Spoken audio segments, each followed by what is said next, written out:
evening. I keep starting these reviews with, I'm going to be quick because my car's cold, but my God, my car is cold right now. I've just been to see House of Gucci.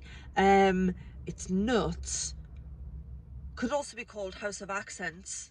I really wasn't sure about this one. I was going to see it and then I wasn't going to bother. And then it is literally the only thing shown at the Odeon tonight that I haven't already seen. And I thought, you know what, I'm just going to give it a bash. I really like Ridley Scott, not just because he's from the Northeast, but he's responsible for films like Gladiator and Black Hawk Down, both of which I'm a very big fan of. And then he's done smaller stuff like Matchstick Men with Sam Rockwell and Nicolas Cage, which no one ever talks about but is superb. So yeah, I thought I'd give it a try. Wow, it's bananas. It's too long. It's like a big mad 80s soap opera. I mean, it's a bit all over the place, but I enjoyed elements of it. I did keep checking my watch, which is never a good sign. It's 2 hours 20, I think, or thereabouts. I don't know why all films now have to be 2 to 3 hours long, like over 2 and approaching 3. I know Gladiator's long, to be fair, and Black Hawk Down probably is as well, but I enjoyed them, so I wasn't clock watching.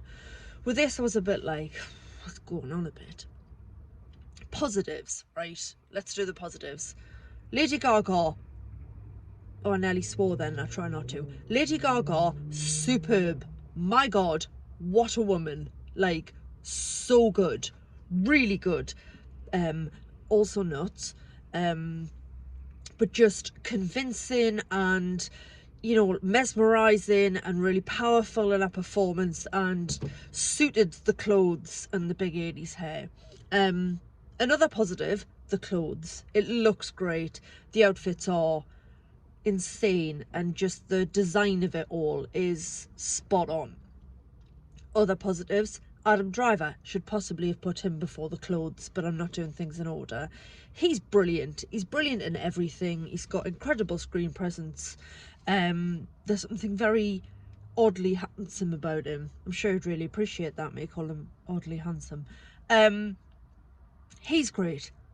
Lady Gaga, great. Clothes are great. Tell you who's not great? Jared Leto. What is that all about? Like, what? What is going on there? Right, so let's talk a little bit about Jared Leto. I am a 90s teenager.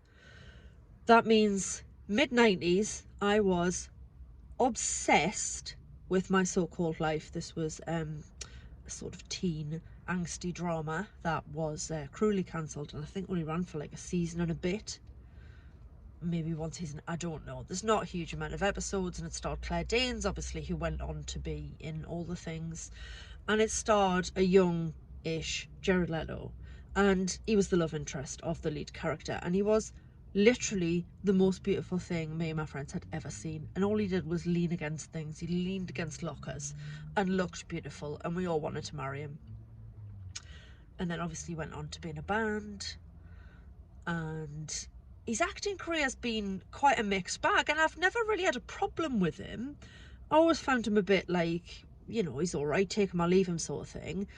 And then I saw Dallas Buyers Club, and it just knocked me sideways, because both him and Matthew McConaughey, for me, up to that point, particularly McConaughey, but Jared Leto as well to a certain extent, were like pretty and like nice to look at, but they weren't in anything really sort of, you know, of any substance. And then that came out, and Jared Leto's so good in that, and he won an Academy Award for it. Not that that really means anything, but he was superb in it, so I cut him a bit of slack.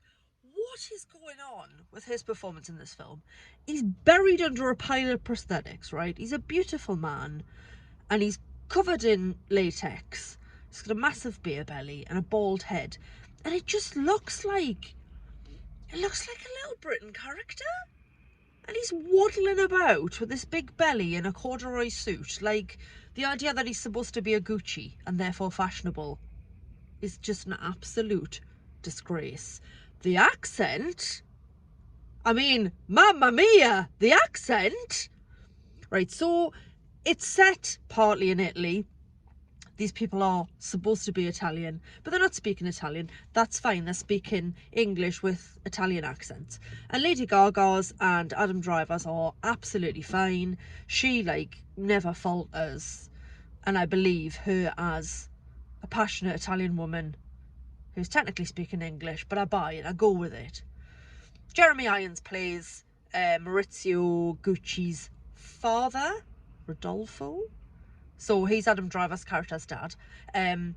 His accent's all over the place because you can hear that he's English underneath. Never rated Jeremy Irons. This hasn't helped.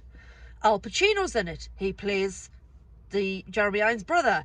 He's hammy as you like as well. You can totally hear his American accent underneath his Italian one. But again, I sort of let him off. He's all right. But yeah, Jared Leto, man. It's literally like watching,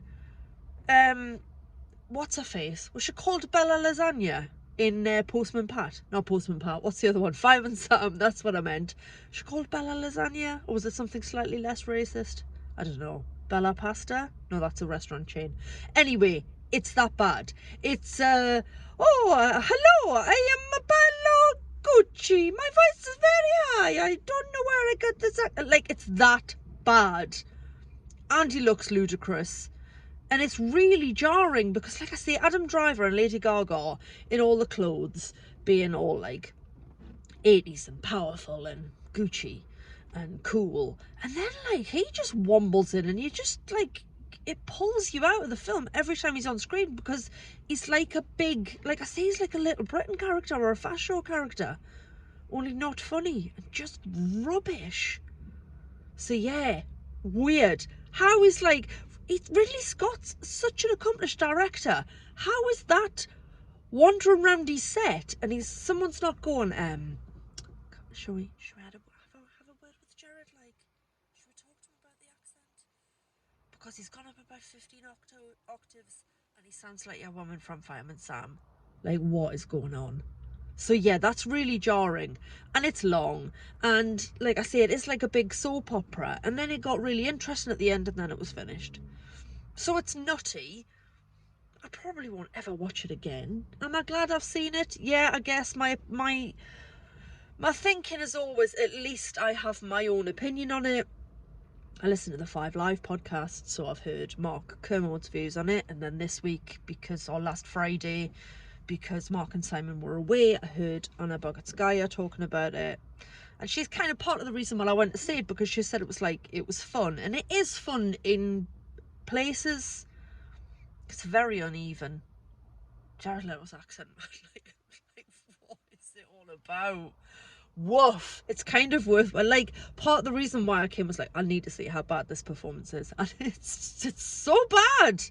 Okay, this car is too cold for words, man, so I have to drive. House of Gucci is bananas. If you want to watch a Ridley Scott film, watch Black Hawk Down or Alien. That would be my advice. Or Matchstick Men. If you've never seen it, seek out Matchstick Men. Right, I'm done. I have to drive before my hands actually freeze to the steering wheel. Thanks for listening. Thanks for watching. Katie out.